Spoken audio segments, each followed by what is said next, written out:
આપ સર્વોને હેતપૂર્વક જય શ્રી સ્વામિનારાયણ।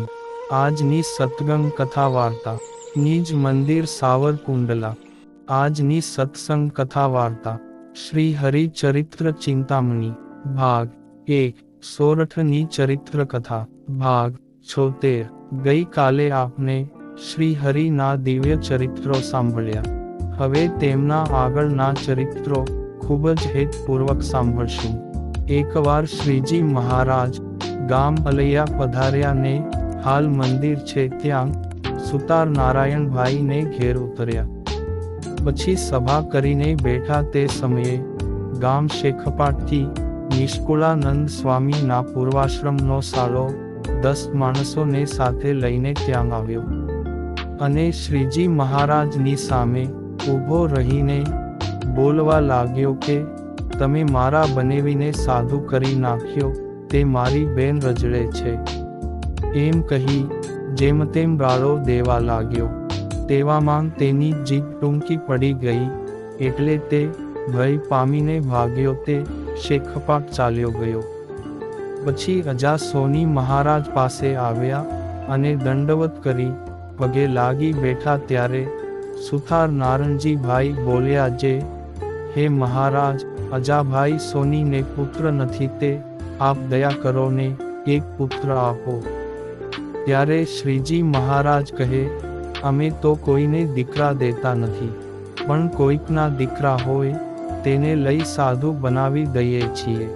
ત્યારે હરિજનો કહે હે મહારાજ, તમે તો કૃપાળુ છો, તે એક પુત્ર થાય એવું વચન આપો।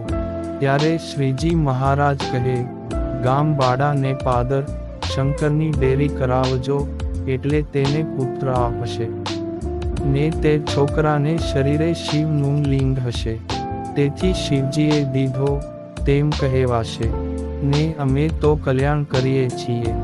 એ પ્રમાણે શ્રીજી મહારાજ વચન દઈને ચાલી નીકળ્યા। પછી અજાસોનીએ બાળાને પાદર શિવજીની ડેરી કરાવી। તે 10 મહિને તેને દીકરો થયો ને તેના કાને શિવલિંગ જેવો આંચળ હતો। તે જોઈને સહુએ જાણ્યું જે શ્રીજી મહારાજે જે વચન દીધું હતું તે સત્ય થયું। એક વખત શ્રીજી મહારાજે 250 સાધુને જામનગર મોકલ્યા। તે ત્યાં જઈને ગામની ઉત્તરમાં તળાવના કાંઠે વડ હતા તેની છાયામાં ઉતર્યા। તે ગામમાં ભિક્ષા માગવા જાય ત્યારે તેમની જોડીમાં કોઈ ચપટી ઝારનો લોટ નાખે તો કોઈ બાજરાનો અને કોઈ રોટલા નાખે તો કોઈ વળી ખીચડી। તે બધું લઈને સાધુઓ તળાવે આવે। પછી સર્વે જે ભિક્ષા માંગી લાવ્યા હોય તે ભેગું કરીને શુદ્ધ કરે ને નદીએ જાય, તેના ગોળા વાળીને પછી સૌ સરખે ભાગે પોતાના પત્તરમાં લઈને જમે ને ઉતારે આવીને સૌ ભજન કરે। તેવામાં એક વખત ગામમાંથી કેટલાક વાણિયાઓ ભેગા થઈને ત્યાં આવ્યા ને સ્વરૂપાનંદ સ્વામીને કહ્યું જે તમે આટલા સાધુ છો તેમાં કોઈ કૃષ્ણ જેવા છે। ત્યારે સ્વામી કહે કે દેખ ये सब श्री कृष्ण जैसा ही है, એમ કહ્યું। તે વાણિયાઓને બધાય સાધુઓ શ્રી કૃષ્ણ રૂપે દેખાણા।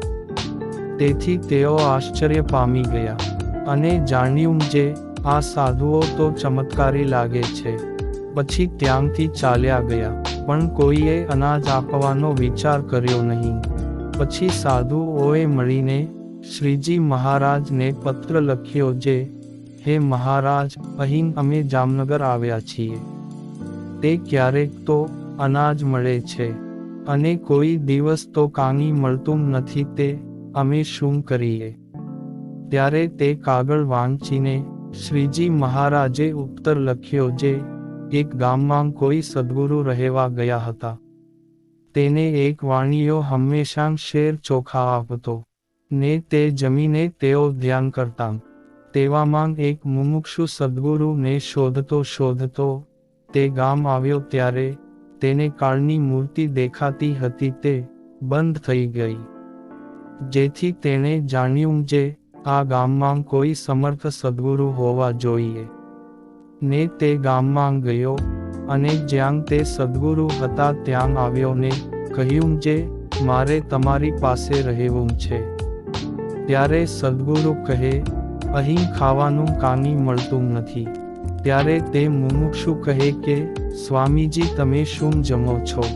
ત્યારે તે સદ્ગુરુ બોલ્યા એક વાણીઓ શેર ચોખા આપે છે તે હું જમું છું.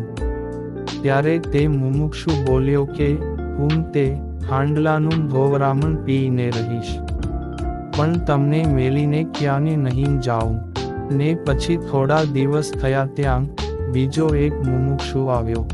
તે સદ્ગુરુના જામેલ પાત્રનું ધોવરામણ પીને રહ્યો. ને થોડા દિવસ પછી ત્રીજો એક મુમુક્ષુ આવ્યો. તે સદ્ગુરુના પત્તરમાં ચડું કરેલું પાણી પીને રહ્યો. ને તમને તો પાશેર અનાજ તો મળે છે.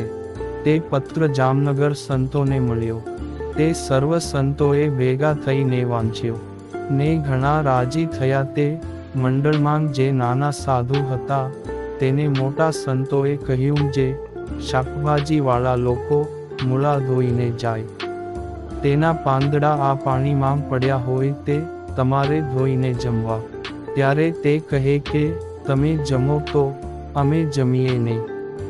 ત્યારે મોટા સંત કહે અમને તો શ્રીજી મહારાજની આજ્ઞા નથી, તેથી તે ન લેવાય. ત્યારે નાના સાધુ બોલ્યા જે તમારે કલ્યાણનો ખપ છે તે અમારે શું નહીં હોય. પછી મોટા સંતોએ કહ્યું જે આ તળાવમાં લીલની ખડલીઓ છે એ ભાવે તો તે જમજો. ત્યારે નાના સાધુઓ બહુ ભૂખ્યા હતા. તે લીલની ખડલીઓ જમ્યા. એમ કરતા એક દિવસ નદીએ જઈ ગોળાવાળી જમીને પાછા કાંઠે બેઠા હતા. ત્યાં પ્રશ્નોત્તર કરતા ત્રીજો પહોર થયો. તે સમયે ત્યાંના રાજા જામ સાહેબ ઘોડા ગાડીમાં બેસીને હનુમાનજીના મંદિરે દર્શન કરવા આવ્યા. ત્યારે તેમણે તે સાધુઓને જોયા અને પોતાના સિપાહીને પૂછ્યું કે આ કોના સાધુ છે? ત્યારે તેણે કહ્યું કે તે તો સ્વામિનારાયણના સાધુ છે. ત્યારે જામ સાહેબ કહે એ બધા સાધુઓ ક્યાં જમે છે? ત્યારે તે સિપાહી બોલ્યો એ તો ગામમાં ભિક્ષા માંગીને ખાય છે. ત્યારે જામ સાહેબ કહે આટલા બધા સાધુઓનું ભિક્ષાથી કેમ પૂરું થતું હશે? એમ કહીને સિપાહીને કહ્યું તમે તેની પાસે જઈને કહો કે કાલે સવારે અમારી રસોઈ છે. ત્યારે તે માણસે આવીને સ્વરૂપાનંદ સ્વામીને એ પ્રમાણે કહ્યું. તે સાંભળી સ્વામી કહે કે ભિક્ષા કર્યા સિવાય મળેલું અન્ન જમવાની અમારા ગુરુની આજ્ઞા નથી. ત્યારે તે માણસ બોલ્યો આ તો અહીંના રાજાની રસોઈ છે, તે તો તમારે લેવી જ પડશે. ત્યારે સ્વામી કહે એમ બળજબરી કરશો તો અમે બીજા ગામ જતા રહીશું. તે સાંભળીને એ માણસે જામ સાહેબ પાસે આવીને કહ્યું. ત્યારે તે કહે કે ન લે તો કાંઈ નહીં, આપને એમને કુરાજી ન કરવા. પછી તેણે પોતાના સિપાહીને કહ્યું કે તમે ત્યાં જઈને તેને કહો કે અમારું અનાજ તમારા કામમાં આવે એવો ઉપાય અમને બતાવો. ત્યારે સિપાહીએ તે વાત સ્વામીને કહી. એટલે સ્વામી કહે ગામમાં સાધુઓ જોડી માગવા આવે ત્યારે તે જોડીમાં જેટલું અનાજ હશે તે સાધુઓ જમશે. પછી સિપાહીએ આવીને તે વાત રાજાને કહી. તે સાંભળી જામ સાહેબ ખૂબ જ ખુશ થયા ને પછી પોતાના મહેલે જઈ નવો બાજરો દડાવીને મોદી ખાને લોટ તૈયાર કરાવ્યો ને ગોળ તથા ઘી પણ રખાવ્યું. પછી દરવાજે એક માણસને ઊભો રાખી તેને કહ્યું કે સ્વામિનારાયણના સાધુ માગવા આવે ત્યારે આ મોદી ખાનામાંથી ઘી ગોળ અને લોટ ગાંસડી બાંધીને તેના ઉતારે મોકલાવી દેવા. પછી તે સાધુઓ માંગવા આવ્યા ત્યારે તે પ્રમાણે સીધું સામાન તૈયાર કરી રાજાના માણસે ઉતારે મોકલ્યું. એટલે સ્વરૂપાનંદ સ્વામીએ સાધુને પૂછ્યું જે આ સીધું તમે ક્યાંથી લાવ્યા? ત્યારે સાધુ બોલ્યા, રાજાએ દરવાજે એક માણસ ઊભો રાખેલો છે. તેણે અમને મોદી ખાને લઈ જઈને આ સીધું સામાન અપાવ્યો છે. ત્યારે સ્વામી કહે, મહાપુરુષો ઉઠો, હવે કુલેર કરી ઠાકોરજીને ધરાવીને જમો. એવી રીતે જામ સાહેબે 6 દિવસ સુધી સાધુઓને સીધું સામાન મોકલીને જમાડ્યા. પછી સ્વામીએ કહ્યું, હવે આ ગામ ચેત્યું, કારણ કે આપનું સન્માન થયું, માટે હવે આપને અહીંથી ચાલો. ને શ્રીજી મહારાજ ગામ દભાણ માંગ યજ્ઞ કરે છે ત્યાં જઈએ, કારણ કે શ્રીજી મહારાજે કહ્યું હતું કે કોઈ ગામમાં જ્યાં સુધી અપમાન થાય ત્યાં સુધી જ રહેવું. ને હવે તો આપનું અહીં સન્માન થવા માંડ્યું છે, માટે આપને અહીંથી નીકળવું જોઈએ.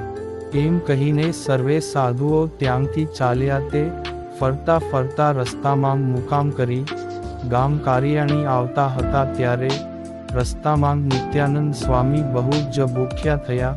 તે એક ખેતરમાંથી ગુવારના પાન લઈને જમ્યા.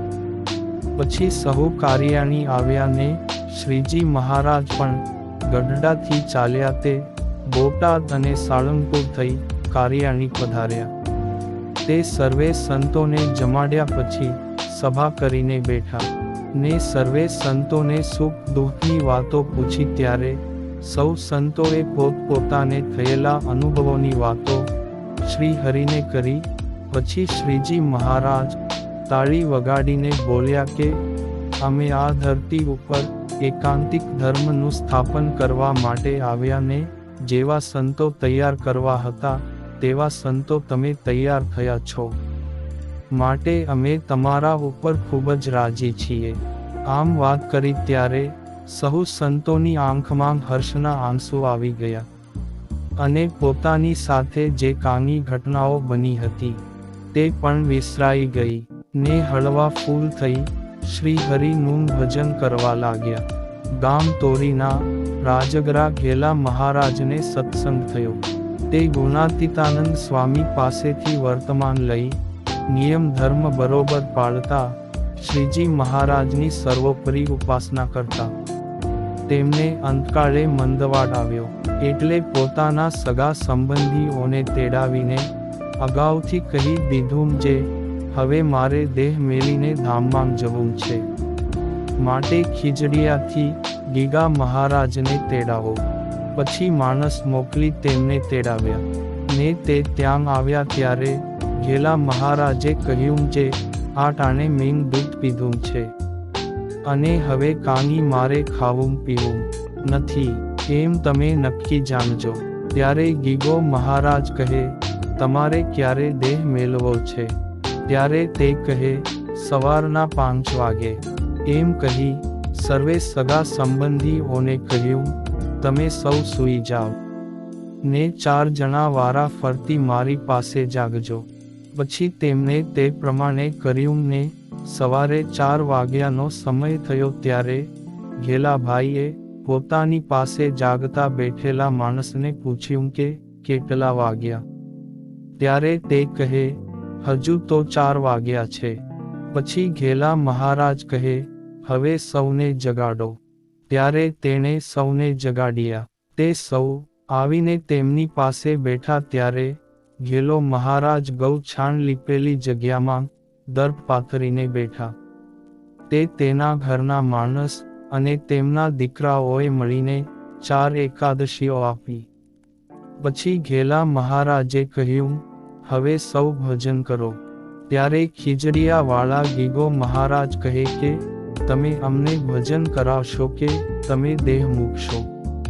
અને તમે દેહ મૂકશો તે અમને કેમ ખબર પડશે? ત્યારે તે કહે, મારે દેહ મૂકવાનો વખત થશે ત્યારે હું 3 ચપટી વગાડીશ. પછી સહુ સ્વામિનારાયણ મહામંત્રનું ભજન કરવા લાગ્યા. ને બરાબર 5 વાગ્યા ત્યારે ઘેલા મહારાજે 3 ચપટી વગાડી. ત્યારે સહુ ભજન કરતા બંધ થયા. અને ઘેલો મહારાજ બોલ્યા જે શ્રીજી મહારાજ, ગોપાળાનંદ સ્વામી તથા ગુણાતીતાનંદ સ્વામી મને તેડવા આવ્યા છે. તે હવે હું તેમની સાથે ધામમાં જાઉં છું. અને પોતે દેહ મેલી શ્રી હરિ સાથે વિમાનમાં બેસીને ધામમાં ગયા. ત્યારે આવેલા સર્વે માણસો બોલ્યા, જે આવી રીતે તો દેહ મેલતા અમે કોઈને જોયા નથી. ને આ તો સ્વામિનારાયણ ભગવાનનો જ ચમત્કાર છે. ગામ અમરાપર પાસે બરવાળા માંગ વણિક ઝવેરભાઈ રહેતા હતા. તેને હંમેશા રાત્રે યમદૂત દેખાતા અને તેની પાસે આવીને તેને મારતા. આમ 12 વર્ષ થયા, પણ યમદૂત તો તેને મારતા બંધ થયા નહીં. તેવામાં કૃપાનંદ સ્વામીનું મંડળ ત્યાં આવ્યું અને ચોરામાં ઉતારો કરી રહ્યા. પછી સત્સંગ વાર્તા કરતા તે ગામના સૌ માણસો સ્વામી પાસે બેસવા આવવા માંડ્યા. તે ભેગો વણિક ઝવેરચંદ પણ આવતો ને સ્વામીને પગે લાગી ત્યાં બેઠો. ત્યારે સ્વામીએ વાત કરી, જે જગતમાં જે જીવ ભગવાનને નથી ભરતા ને ભગવાનનો આશરો નથી કરતા, તેને તો યમદૂતો મારે છે ને દેહ મેલાવીને યમપુરી માંગ લઈ જાય છે. અને તેના જેવા પાપ કર્મ હોય તેવા તેને દંડ આપે છે. આ સમયે કળિયુગમાં અનેક જીવોનો મોક્ષ કરવા સારું સ્વામિનારાયણ ભગવાન પ્રગટ થયા છે. તે જે તેનો આશરો કરે તેને માથેથી જમપુરીના દુઃખ મટી જાય છે. એ પ્રમાણે સ્વામીએ કેટલીક વાતો કરી. તે સાંભળીને સૌ માણસો ઘેર ગયા અને ઝવેરચંદ પણ ગયો. ને તે રાત્રે તેને જમ મારવા આવ્યા. ત્યારે તેણે જાણ્યું, જે જો સ્વામિનારાયણ ભગવાન ખરા હોય તો આ જમ મને મારે નહીં, એવો સંકલ્પ કર્યો. તેથી તે રાત્રે જમ તેને માર્યા વગરના ચાલ્યા ગયા. ને સવારે ઉઠીને તે સ્વામી પાસે આવી પગે લાગીને બોલ્યો, જે હે સ્વામી, તમે તો ખરા સાધુ છો ને સ્વામિનારાયણ ભગવાન પણ ખરા છે. કેમ કે મને હંમેશા રાત્રે જમ મારવા આવતા, પણ કાલે તમારી વાત સાંભળીને મેં સ્વામિનારાયણ ભગવાનનું ભજન કર્યું. તે મને મારવા તો આવ્યા, પણ મારી શક્યા નહીં અને પાછા ચાલ્યા ગયા. માટે હવે મને તમારા વર્તમાન ધરાવીને કંઠી પહેરાવી શ્રીજી મહારાજનો આશ્રિત કરો. પછી સ્વામીએ તેને હાથમાં પાણી દઈ વર્તમાન ધરાવ્યા, કંઠી પહેરાવી ને 5 વર્તમાન સમજાવ્યા. પછી તે ખૂબ જ સારો સત્સંગી થયો અને શ્રી હરિનું ભજન પણ બહુ જ કરતો. આમ જો કોઈ પણ જીવ શ્રી હરિના આશરે જાય તો તેની માથે ગમે તેવા દુઃખ હોય તો પણ મટી જાય છે. ગામ હળિયાદના પટેલ ડાયાને શ્રીજી મહારાજ તેડવા જતા હતા. ત્યારે ગામ બગસરામાં મંદિરના ફળિયામાં રથ ઉતાર્યો. તે વખતે આખા મંદિરમાં તેજનો પુંજ છવાઈ ગયો. તે અંદર 5 ભક્ત સૂતા હતા. તે જાગી અને બેઠા થયા પછી સિંહાસન સામે જોયું તો શ્રીજી મહારાજને બેઠેલા જોયા. ત્યારે તેમણે ઉઠીને દંડવત પ્રણામ કર્યા અને પગે લાગીને પૂછ્યું, જે હે મહારાજ, આ ટાણે તમે ક્યાં પધારો છો? ત્યારે શ્રીજી મહારાજ કહે, અમે તો હળિયાદમાં એક હરિભક્તને લેવા જઈએ છીએ. ત્યારે તેણે પૂછ્યું, તે વળી કોણ છે? પછી શ્રી હરિ બોલ્યા, એ તો જીવાભાઈનો દીકરો ડાયો. તેને તેડવા સારું જઈએ છીએ. તેવામાં ત્યાં સૂતેલા બીજા પણ 2 હરિભક્તો જાગી ગયા ને આંખો ચોળતા ચોળતા જોયું તો આખા મંદિરમાં તેજ જોયું. તેથી તેઓ બી ગયા ને પાછા માથે ઓઢીને સૂઈ ગયા. પછી શ્રીજી મહારાજ રથમાં બેઠા અને હાંકી મેલ્યો. તે ફળિયા માંગ તુલસીનો ક્યારો હતો, ત્યાં રથનું પૈડું લાગ્યું. તેથી તેનો ખૂણો ભાંગી ગયો ને સવારે સૌ જાગ્યા. ત્યારે જે હરિભક્તોથી તેજ સહન ન થયું ને માથે ઓઢીને સૂઈ ગયા હતા, તેમણે પાંચા ભાઈને પૂછ્યું કે રાત્રે અહીં આટલું બધું તેજ કેમ દેખાતું હતું? ત્યારે પાંચો ભક્ત કહે, એ તો શ્રીજી મહારાજ આવ્યા ને હળિયાદના હરિભક્ત ડાયાભાઈને તેડવા પધાર્યા હતા. એમ વાત કરે છે ત્યાં ગામમાંથી હરિજનો નાહવા સારું આવ્યા ને તેની આગળ પાંચા ભગતે વાત કરી કે આજ રાત્રે શ્રીજી મહારાજે મને દર્શન દીધા. અને જુઓ આ ફળિયામાં રથના ચીલા અને ઘોડાના ડાબલાના નિશાનો પણ છે. વળી આ તુલસી ક્યારાના ખૂણે રથનું પૈડું ભરાણું હતું તેનો ખૂણો તૂટી ગયેલો પણ છે. તે બધું જોઈને ત્યાં આવેલા ભક્તો ખૂબ જ આશ્ચર્ય પામ્યા. પછી ગામ હળિયાદના હરિભક્તો બપોરે મંદિરે દર્શન કરવા આવ્યા ત્યારે પાંચા ભગતે તેમને પૂછ્યું, જે તમારા ગામના જીવાભાઈના દીકરા ડાયાભાઈ એ ક્યારે દેહ મેલ્યો? ત્યારે તેણે કહ્યું કે આજે સવારે. પછી પાંચા ભગતે શ્રીજી મહારાજ પોતાની પાસે પધાર્યાની વાત કરી ત્યારે સર્વે હરિજનો ખૂબ જ આશ્ચર્ય પામ્યા ને તેમને પણ શ્રી હરિનો પૌઢ પ્રતાપ જણાયો. આમ આપને શ્રી હરિના પૌઢ પ્રતાપની વાતો સાંભળી ને થોડી બાકી રહી તે આપને આગળના ભાગમાં સાંભળશું. અત્યારે આપ સર્વને ભાવથી જય શ્રી સ્વામિનારાયણ.